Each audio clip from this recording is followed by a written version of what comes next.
Merci une fois encore d'être avec nous. C'est toujours avec un agréable plaisir que je partage le réel avec vous. Comme indiqué dans le libellé, ce soir on ouvre des dossiers que personne n'ose toucher. D'entrée, nous allons décortiquer la stratégie militaire du putschiste Mamadi Doumbouya, l'araignée tactique du putschiste contre Vernet Pivi. Il faut comprendre, depuis le 4 novembre 2023, les forces du putschiste Mamadi Doumbouya sont désorientées. Et depuis lors, le putschiste ne se sent plus en sécurité. C'est ainsi qu'il a mis en place un dispositif décentralisé, rattaché directement au palais Mohamed V. Ce dispositif est composé d'éléments du Bata et quelques éléments rwandais, ainsi que certains anciens éléments de la Légion d'honneur française. Et cette unité est quadrillée par un système de renseignement piloté par l'épouse du caporal Mamadi Doumbouya, Lauriane Doumbouya, qui a recruté des experts français chargés de coordonner le flux d'informations, de renseignements, je veux dire, pour servir la boulimie du pouvoir du putschiste Mamadi Doumbouya. Et donc, cette unité incorporée au sein des forces de défense et de sécurité pour donner une certaine légitimité. Or, c'est un groupe de criminels dont l'objectif principal est d'éliminer les obstacles pouvant stopper la boulimie du pouvoir du criminel Mamadi Doumbouya.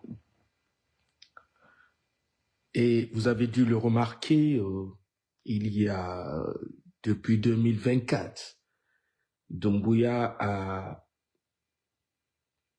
déployé des armements au niveau de la forêt. Il a installé un PC pour coordonner les opérations. Et récemment, vous avez dû le remarquer, il a déployé des commandos tout au long des frontières entre la Guinée, d'une part entre la Guinée et le Libéria, d'autre part entre la Guinée et la Sierra Leone. Comme vous savez, ces frontières ne sont pas que de simples bouts de terre. Ce sont des zones hautement stratégiques qui donnent accès directement à la capitale de Conakry. Et pour agrandir son champ d'action, il vient de déployer une autre force au niveau de la frontière entre la Guinée et la Guinée-Bissau. Comprenez qu'à partir de la Sierra Leone, l'accès est direct sur Teminetaï, c'est-à-dire à partir de la Sierra Leone, on peut accéder directement au camp Alfaya et au camp Samori Touré. Et donc, Doumbouya a déployé donc ce système d'araignée en évinçant les officiers supérieurs, dont Commando Faré, le général Aboulay Keïta, le chef d'état-major des forces armées, le ministre de la Défense, et tous ces généraux que vous voyez ne contrôlent pas en réalité le dispositif de cette araignée. Il a confié ce dispositif à des colonels. Ce sont des colonels qui gèrent le dispositif militaire de Conakry. Il a créé une certaine division qui ne permet pas aujourd'hui à l'appareil militaire guinéen de fonctionner correctement.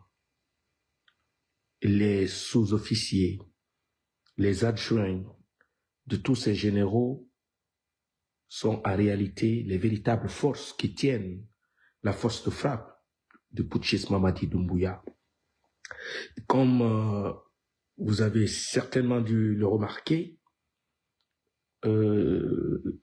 cette pagaille institutionnelle risque d'affaisser la sécurité nationale. Et donc, Doumbouya, dans cette folie de répression, a décidé de déclencher une guerre dans le sud de la Guinée. Permettez-moi d'être clair avec vous, il ne s'agit pas d'un conflit entre le Libéria et la Guinée.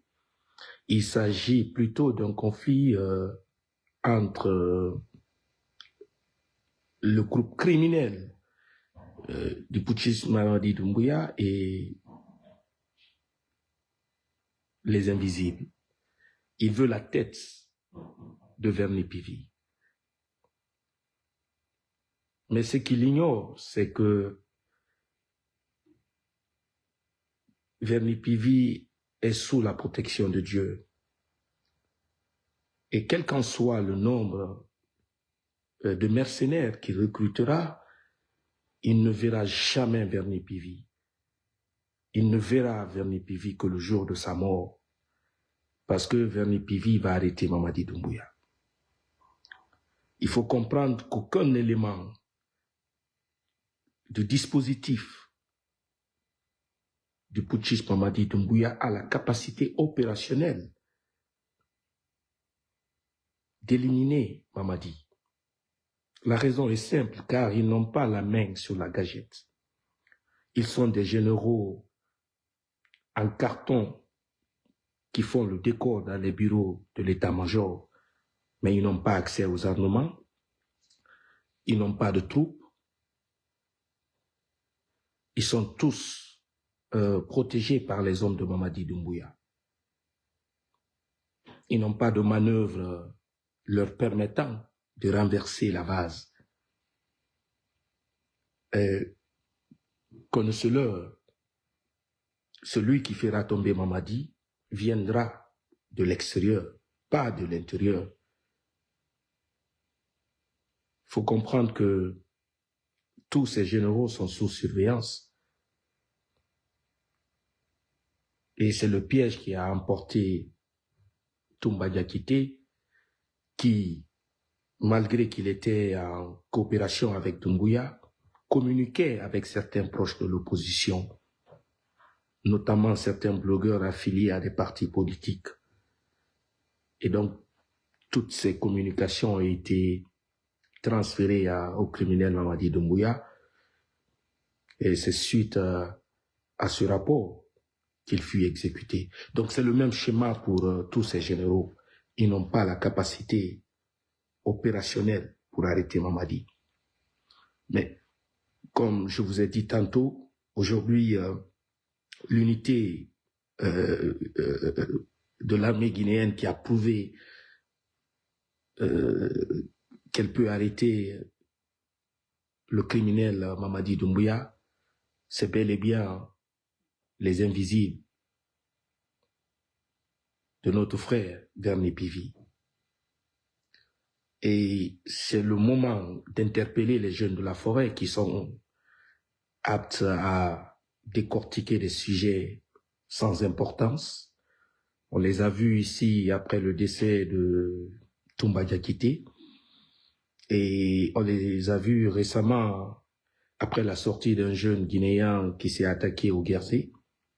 Mais je voudrais rappeler à ces gens que rien ne dépasse le décès d'un compatriote.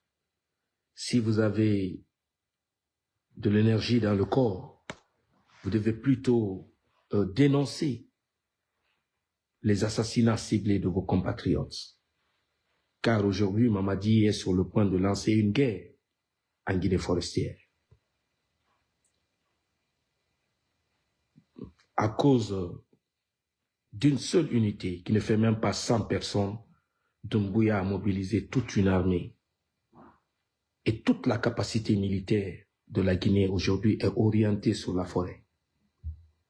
Les armements qu'il paye, on aurait l'impression que son marabout lui a dit que ceux qui vont t'arrêter viendront de la forêt. Mais qu'il pleuve ou qu'il neige, Doumbouya sera arrêté. Et ça sera pour très bientôt. Qu'importe le nombre de militaires qu'il envoyera en forêt, ce qui reste clair, les hommes sont en route et très bientôt ils vont le neutraliser.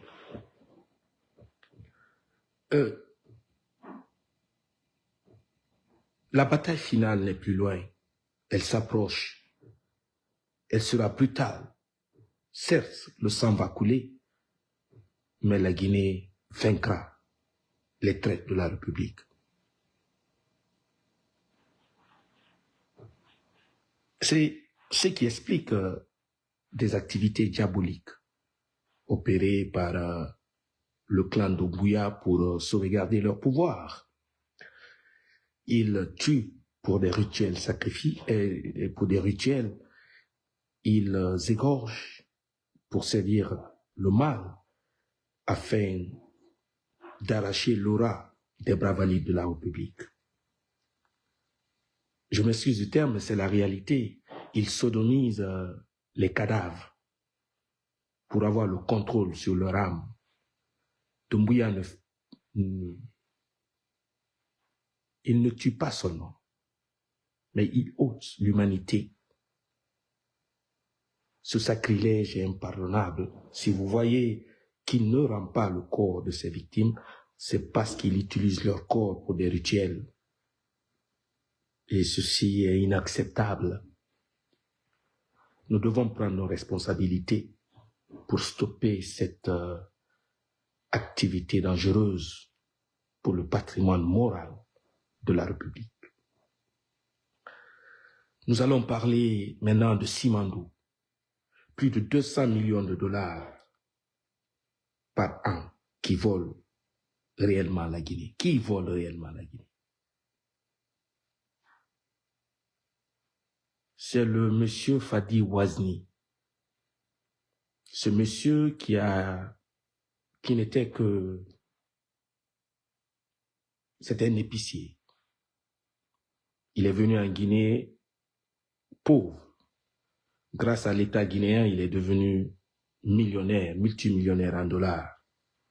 Et autant d'Alpha Condé dans la dynamique de promouvoir les entreprises de contenu local, ce monsieur a bénéficié du projet Simandou grâce à l'implication directe de l'État guinéen. Il a eu les fonds de garantie nécessaires qui lui ont permis de mobiliser des fonds avec ses amis asiatiques. Mais il n'était pas le big boss. Il travaillait en partenariat avec l'État guinéen.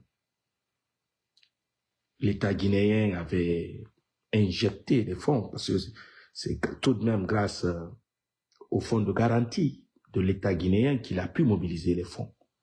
Sans ce fonds de garantie, aucun pays ne pouvait lui remettre un tel montant. Ce qui veut dire de facto que les dividendes qu'il pourrait tirer de ce processus devraient normalement être partagés entre l'État guinéen et son entreprise. Mais malheureusement, depuis l'avènement du CNRD, à sa tête le terroriste putschiste Mamadi Doumbouya, ce monsieur libanais, franco-libanais, a vendu ses actions à Rio Tinto. Et au nom de cette transaction, il prélève sur les dividendes plus de 200 millions de dollars chaque année, à lui seul. Ce ne sont pas des balivernes. Ces informations sont vérifiables, d'ailleurs, dans mon livre qui paraîtra très bientôt. Et donc, ce monsieur a mis en place cette arnaque machiavélique soutenue par Mamadi Doumbouya. Donc, ce monsieur Mamadi Doumbouya se tape à peu près 200 millions de dollars chaque année. Tout simplement parce qu'il s'est retiré du processus au profit de Rio Tinto et du partenaire chinois. Au nom de quoi Fadi Wazni, à lui seul, peut empocher 200 millions de dollars. Il n'a pas été un investisseur qui est venu avec du cash. Il a été un coursier qui a obtenu l'appui institutionnel de la République de Guinée. Par ricochet, les dividendes doivent être partagés avec l'État guinéen. Malheureusement, c'est avec son pote Mamadi Doumbouya qu'il vole la Guinée. Imaginez-vous, d'ici la fin de ce projet, ce monsieur à lui seul se fera des milliards de dollars. Et il ne s'est pas arrêté là. Il utilise les mines de la Guinée pour ravitailler une banque que son grand frère gère depuis le Congo. Alors cette banque gère les opérations financières de son emprunt, de nos ressources naturelles. Normalement, cette banque devrait être en Guinée, puisque c'est grâce à la Guinée qu'elle vit, qu'elle existe. Et il ne s'est pas arrêté là. Il a créé un paradis fiscal en Asie qui permet aujourd'hui à Mamadi Doumbouya de voler l'État guinéen. Et c'est pourquoi il n'y a pas de fonds de garantie, car Mamadi Doumbouya a fait sortir tout ce qu'on avait comme espèce en dollars. Le reste, il l'a stocké au palais Mohamed V. Et donc, le plus grand voleur aujourd'hui de la Guinée, c'est Mamadi Doumbouya avec son receleur principal, Fadi Wazni, qui est dans l'ombre de l'épouse de Mamadi Doumbouya. C'est le plus grand criminel économique de l'histoire de la République de Guinée. Si la CRIEF était honnête, ce Libanais devrait être en prison aujourd'hui. Mais de toute façon, chaque chose a une fin et très bientôt il sera arrêté et exproprié, car il a passé tout son temps à voler la Guinée. Que dire de ces crimes dans les mines? Combien de Guinéens sont tués à cause de lui? Des accidents mortels. On se rappelle du dernier cas en date au port de Pilon, où un jeune Guinéen a été écrasé par un conteneur. Fadi Wazni est un criminel en puissance qui mérite d'être arrêté. Qui contrôle l'or? Voilà un autre sujet. Le Rwanda, qui gère aujourd'hui l'or de la Guinée, qui est aujourd'hui le garant du système économique guinéen. Le salaire du fonctionnaire guinéen se retrouve aujourd'hui dans les banques rwandaises. C'est le Rwanda qui contrôle l'or de la Guinée. L'or de la Guinée n'a jamais été volé. Elle a été exfiltrée. Et ils ont créé ce faux dossier avec Tidiane Goïta, qui est l'opérateur économique de Mamadi Doumbouya. C'est un fiasco légendaire que notre pays soit colonisé par le Rwanda. C'est un désastre. Ce n'est pas un débat, ce n'est pas une opinion, ce sont des faits qui dérangent. Et ce fut un plaisir pour moi de vous les livrer, dans l'espoir de vous revoir très bientôt.